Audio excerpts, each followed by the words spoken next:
So, ayan, good day again, guys. So, here I am again. So, especially, and also, guys, to my instructor, Sir Noel. And, yeah. So, here we are again. So, we have here a code, and then we are going to iterate again the hourglass pattern using iteration. So, ayan. I am here. I am here. No. I have here the initialization size 4. So, yung napili kong size. So, ayan nga. So, ayan. So, we have here the so since ang gagawin nga natin is hourglass, so syempre meron siyang upper half and then the lower half. So, the upper half meron siya, guys, inverted pyramid kasi, and then the lower half naman, guys, is meron siyang normal pyramid. So we are going to focus muna dito sa upper half ng ating hourglass, which is the inverted pyramid. So we have here the loop, outer loop, and then dito sa outer loop natin we have here the um, initialization and then the condition. So since yun nga, ang ating initialization lang is size is 4, so we're going to and then we have here the value 0, so we're going to start with 0. So 0, 1, 2, 3. So kaya 3 lang yung ating nandito sa panglalagay ng output. So di ba ang size natin is 4, so 1, 2, 3, 3, and then 4. So, and then dito sa pababa naman is ganun din. So, yun, guys, mag-start na tayo. So, ayan. So, sa ating initialization, meron tayo ditong size ng value ng I is 0 muna. Start muna tayo sa 0. So, since 0 yung size ng ating I, pasok lang tayo dito sa condition. So, I, di ba, is 0 and then size natin is 4. So, is 0 is less than 4. So, true.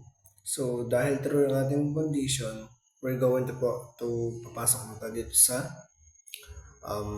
inner loop. So, ayan. So, inside our inner loop, we also have a initialization and then the condition. So, since, ayan nga, ang value ng J natin is 0, so makikita nyo naman na yan, hindi pa tayo mag-increment kasi na mag-start tayo sa 0. We're going to focus dito sa condition na next natin. So, di ba, ang value nga ng ating J is 0. So, ayan. And then the value ng ating I is, ayun nga, 0 din. So, is J is equals to 0. I mean, is J is less than I, or 0 is less than 0.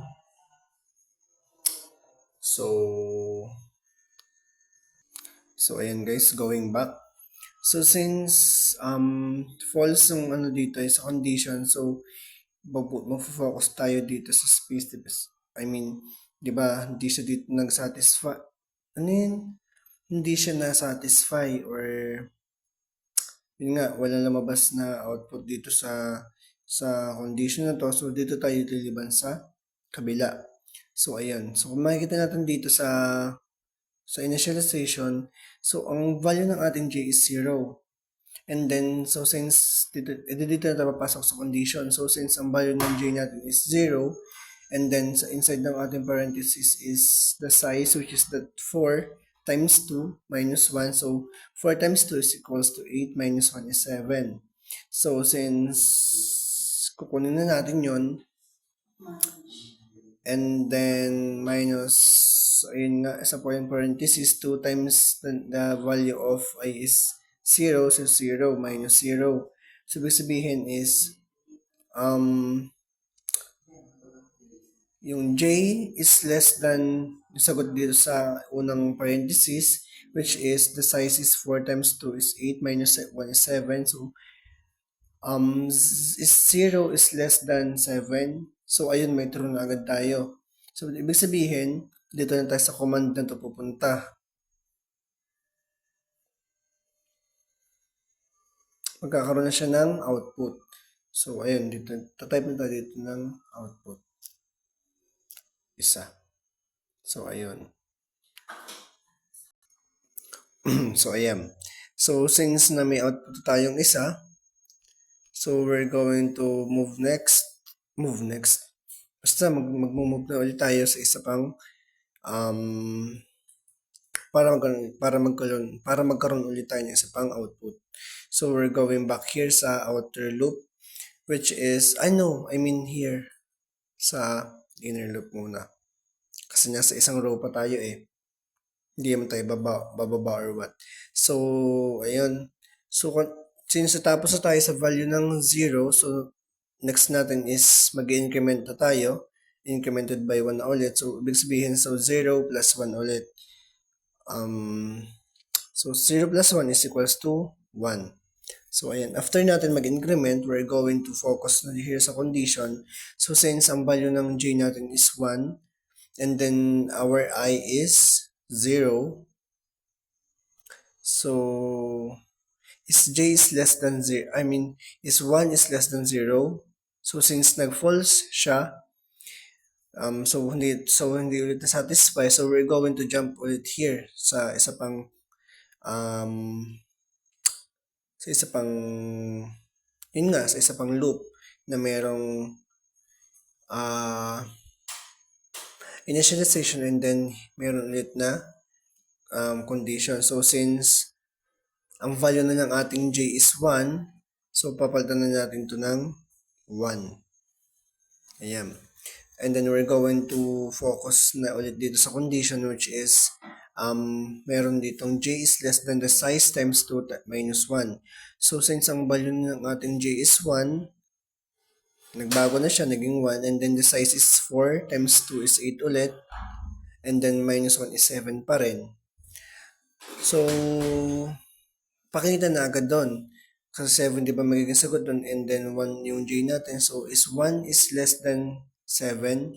So, true na agad siya. So, automatic, dito na tayo sa kanyang command na output. Magfo-focus, and then something, di ba, meron na nga output. And then, gagawin natin, type na ulit tayo ng isa pang output. Ayan. So, ayun. So, since nagkaroon na nga siya ng so, since meron na tayo uling output, and then nagkaroon na tayo ng ayun na nga, nagkaroon na nga ng true and then output. So, we're going to jump na ulit and balik na ulit sa simula sa inner loop. So, di ba kanina is ang value ng j natin is 1. So, we're going to initialize ulit and then increment na ulit by 1. So, di ba yung ating value kanina ng j is 1. So, we're going to increment the 1 by 1 ulit. So, ibig sabihin nun is 1 incremented by 1 yun. So, 1 plus 1 is equals to 2. So, palitan na natin yan. And then, after natin mag-increment, we're going to focus here sa condition, which is the j is less than I.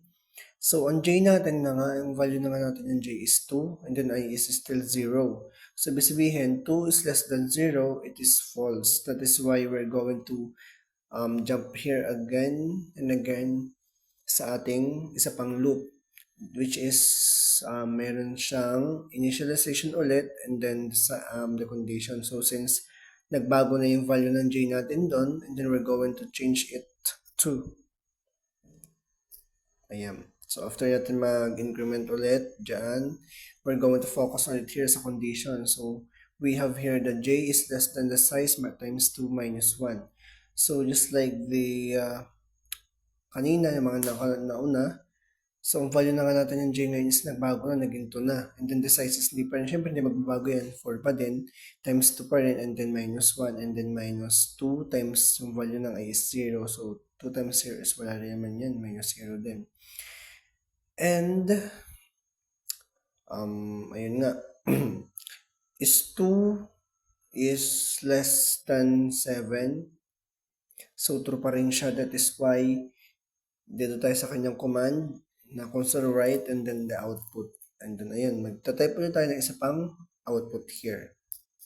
Yan. So, since nagkaroon na tayo ng output ulit, and then we're going back na ulit dito sa ating inner loop. So, since natapos tayo sa 2 na value ng j, we're going to initialize and increment ulit by 1. So, this 2 will going to be malamang 3. Dagdagan na nga eh. Joke lang eh. Okay, sorry. So, ayan. 2. Gan. 2 incremented by 1 plus 1 is equals to 3. So, since nagbago na nga yung j, since nag-increment na tayo, we're going to focus na ulit here dito sa condition. Since nagbago na nga yung value ng ating j, and sa condition is we have j is less than I, which the value of I is still 0, and then that value of j is 3 na. So 3 is less than 0, so false siya. So we're going to jump here again. So since nagbago na nga dun sa taas yung ating value ng j, so we're going to increment this also. This na nga kasi plus 1.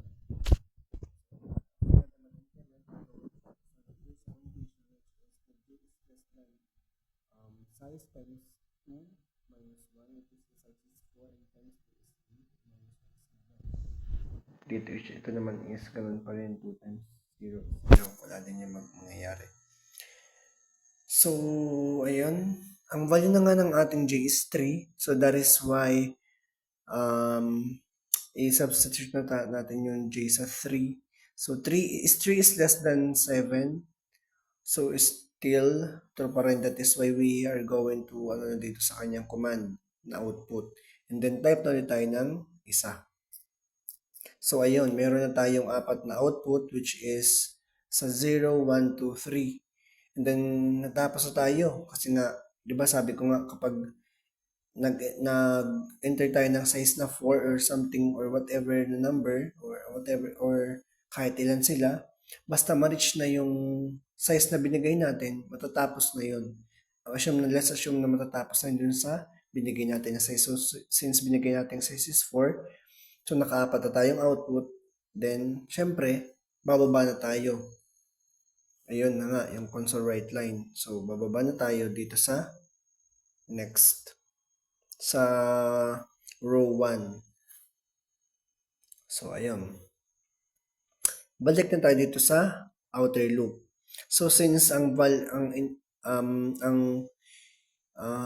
value ng I natin is 0 kanina, so since natapos na tayo doon, nandito na tayo sa row 1, so we are going to increment our I value into 1 kasi nga 0 incremented by 1 or 0 plus 1 is equals to 1. Yan. So, since nagbago na siya, we're going to focus na here sa condition. So, since ang value ng I natin is 1, and then the size is 4. So, ayan. So, ang value nga ng ating I is 1, and then the size natin is 4. So, 1 is less than 4. So, true, we're going to papasok tayo dito sa inner loop. So, sa inner loop natin, mayroon din dito initialization and then condition. So, since nagbago na lahat dito and nagkaroon na ng pagbabago, babalik tayo sa 0 na ulit. Panibago na yun eh. Sa column 0 na ulit tayo. So, ayun. Since ang value na nga ng ating j is 0, after nun, di mo tayo mag-increment, dito tayo sa condition. So, since ang value ng j natin is 0, and then, ang value ng ating I is 1. So, 0 is less than 1. So, true siya. So, dahil nag-true siya, so, since nag-true ngayon, so, I is less than, 0 is less than 1, pasok ulit tayo dito sa isa pa. sa isa pang loop. Loop ba ang tawag dun? Loop.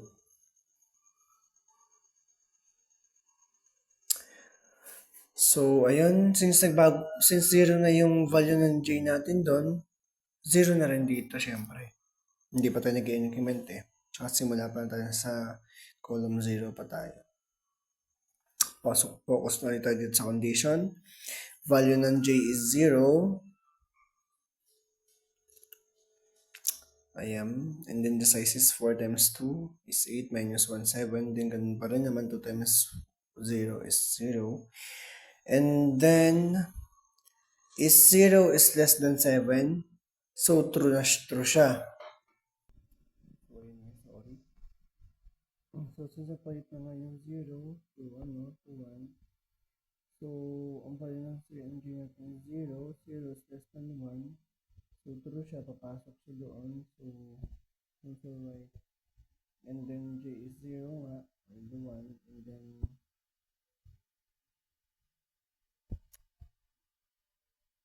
then yung ano natin is 0 is modulo 2 is equals to 0.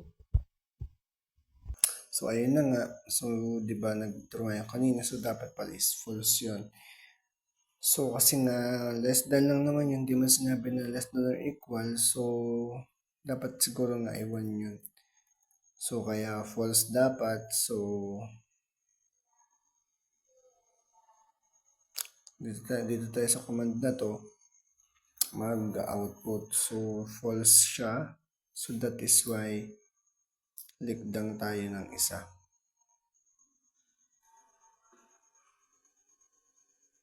Ayan.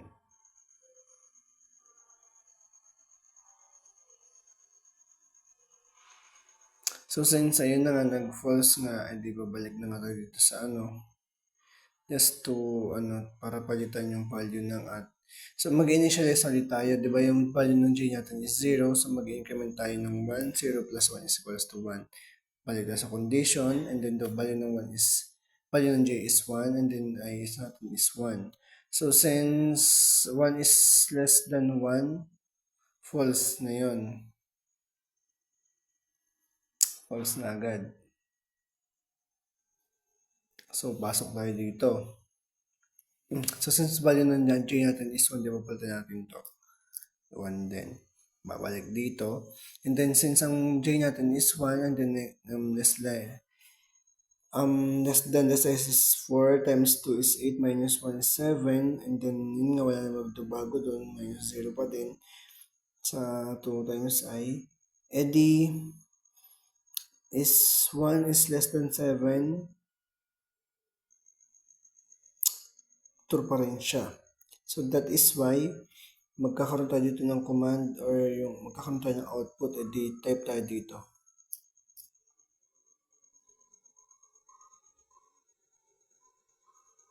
Ayan.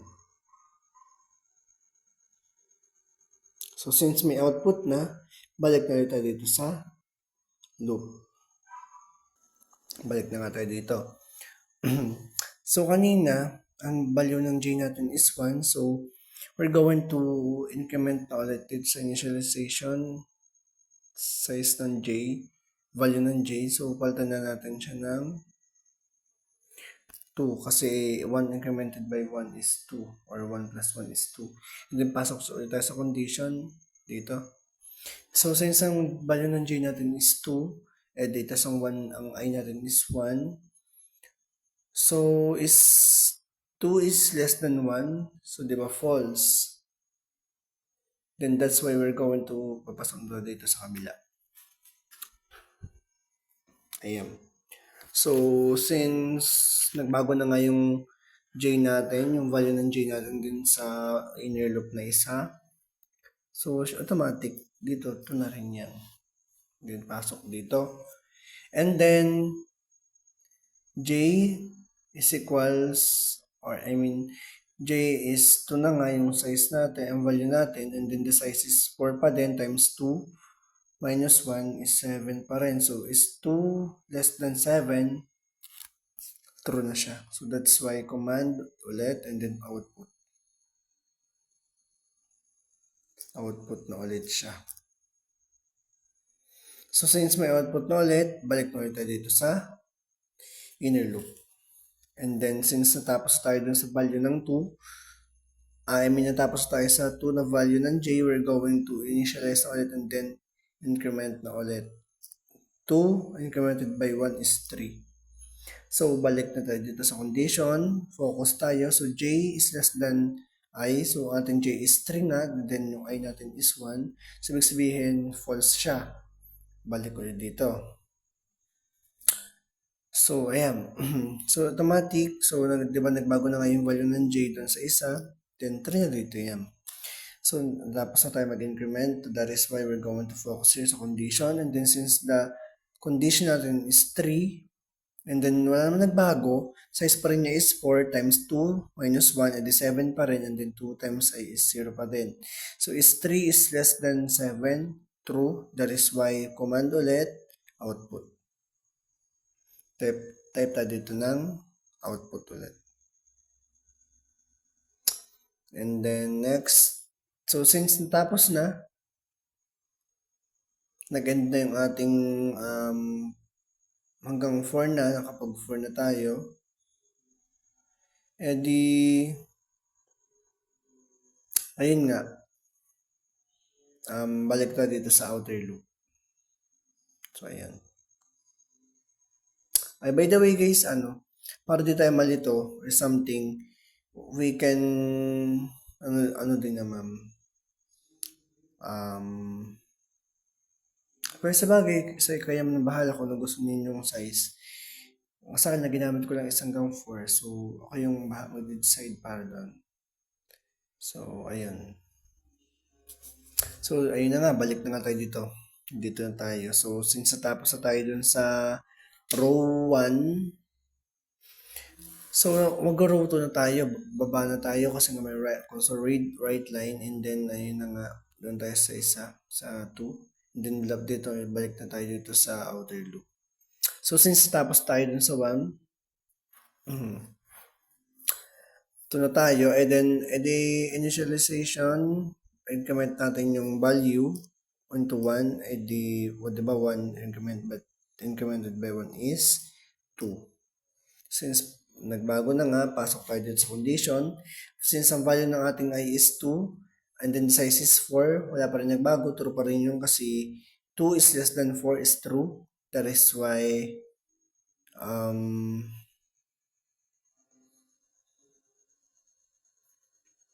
dito tayo sa pasok ulit.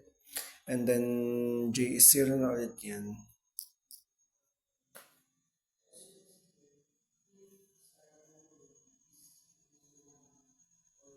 So, ang J nga natin is 0. And then, condition, 0 is less than 2. True siya. Dito tayo. And then, 0 na ulit to. And then, true pa rin.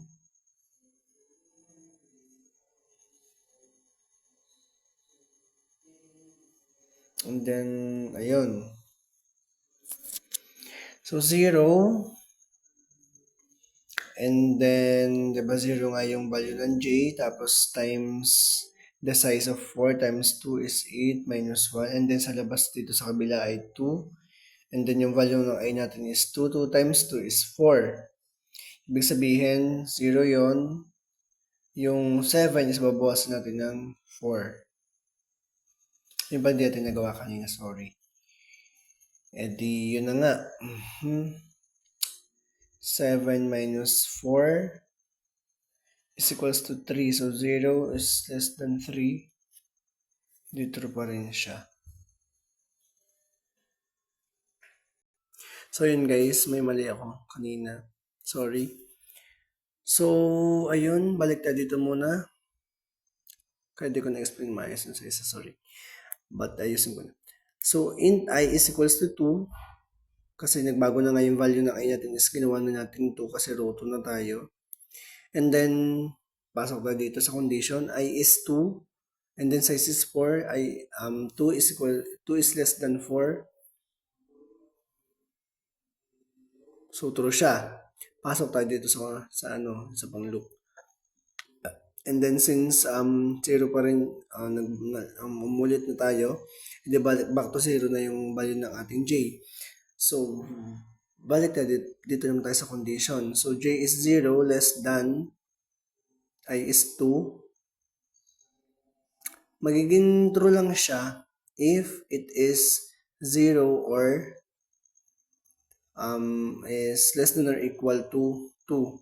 But then again, wala siyang equal, so that's why false pa rin siya. So, kaya dito ay click lang tayo ng isa, false yan. And then, balik ulit, doon ulit tayo. Since false siya, wala na yon. Balik na ulit tayo dito sa 4 dito. Ayan. So, di ba ito is, nalagdan na tayo, doon tayo. And the 4, palitan na natin ito ng, mag-increment tayo ng 1. Kasi 0 plus 1. And di balik tayo dito. Eh, di ba, ang j natin is 1 na. So, 1 is less than 2. So, ayun.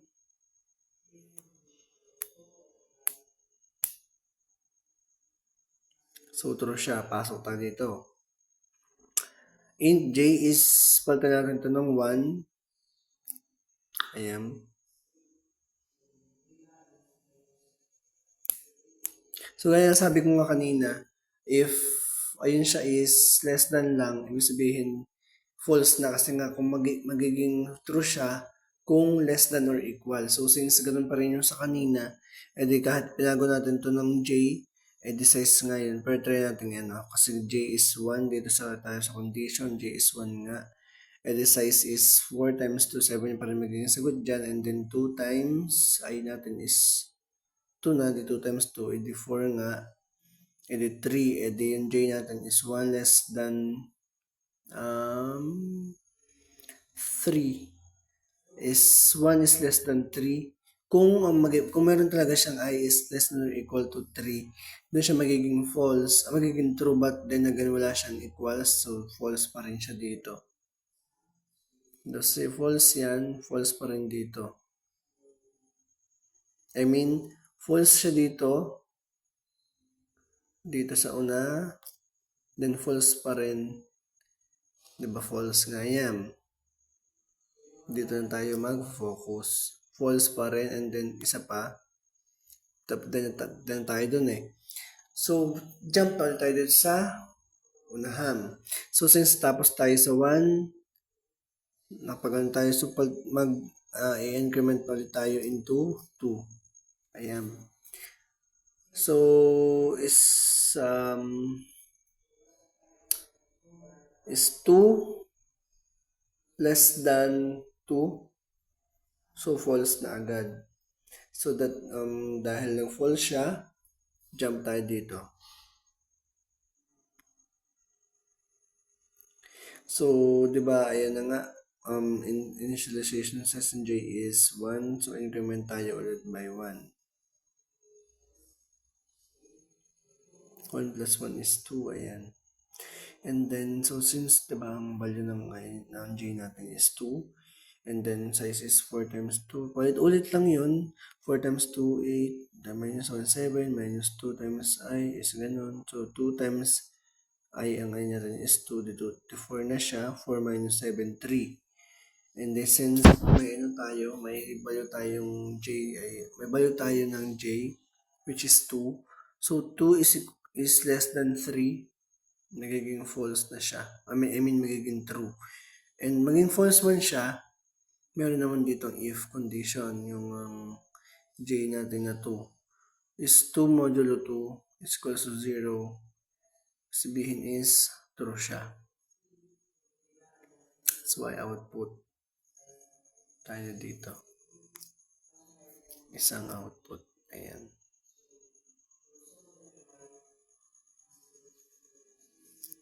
Ligtang.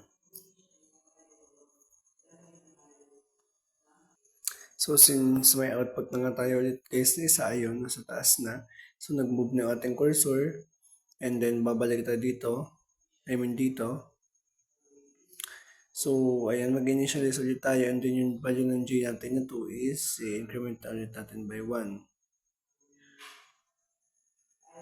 2 incremented by 1 is equals to 3 less 1 na siya kasi nga 0, 1, 2, 3. And then since, ayun na nga, pabalik tayo dito. So, J is less than 2i, which is the J natin is 3. And then I natin is 2. So, false siya. Ayun, space, but we can jump here. So, since bago na nga yung value ng J natin doon, palitan na rin natin to ng 3. Pasok tayo sa condition. Ang value ng J natin is 3. Diba 3 yun? And then size is 4 times 2, 8 minus 1, 7. And then dito is 2 times 2 is 4. So 7 minus 4 is 3. And then ayun na. J natin is 3. And then dito sa kabilang magiging sagot itong mga is 3 din. So 3 less than 3 is false. But if, meron dito nga, ayan. Kapag false, then jump pa rin tayo dito. So is yung value ng J natin. Wait. So, ayun. Balik tayo dito. Since ang value ng J natin is 3 is less than 7, true siya. Then dito sa kabila is 3 is less than 4, true pa din. So, that is why magkakaroon tayo dito ng output. Output pa rin. Ayan.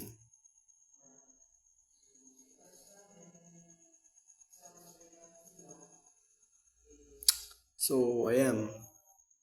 Na may output na ulit tayong isa. So, because may output na nga ulit tayong isa, is, and then natapos na natin yung 4 na output, we're going to jump na dito or babalik, or magko-consolidate line tayo, pababa na. Dito na tayo sa row 3 and last na nga yun. And then babalik tayo dito sa outer loop, which means yung 2 natin is mag-increment na siya ulit by 1, so magiging 3 na yung ating value ng I. So, ayan. So, since bago na yung value ng I natin, pasok tayo dito, 3 na siya. So, 3 is less than 4, it is true. So, kaya pasok tayo dito. And then, balik na ulit dito yung 0. Dito sa balik na rin.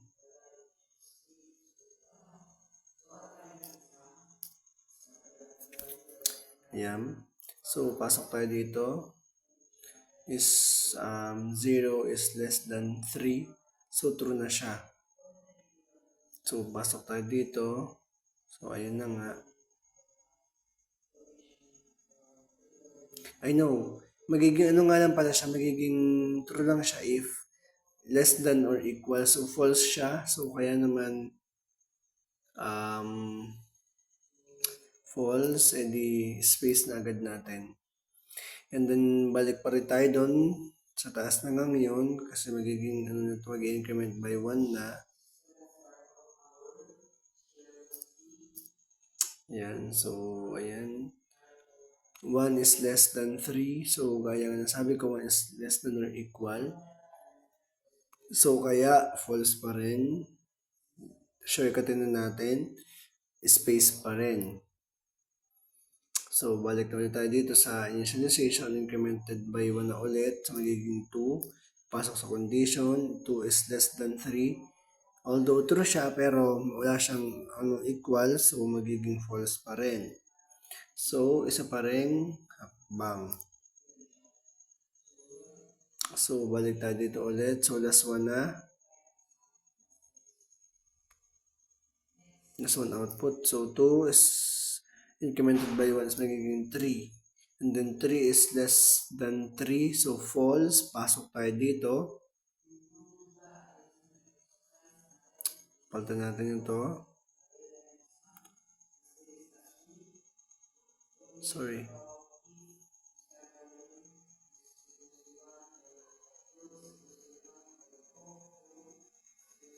Magiging 3 na yan.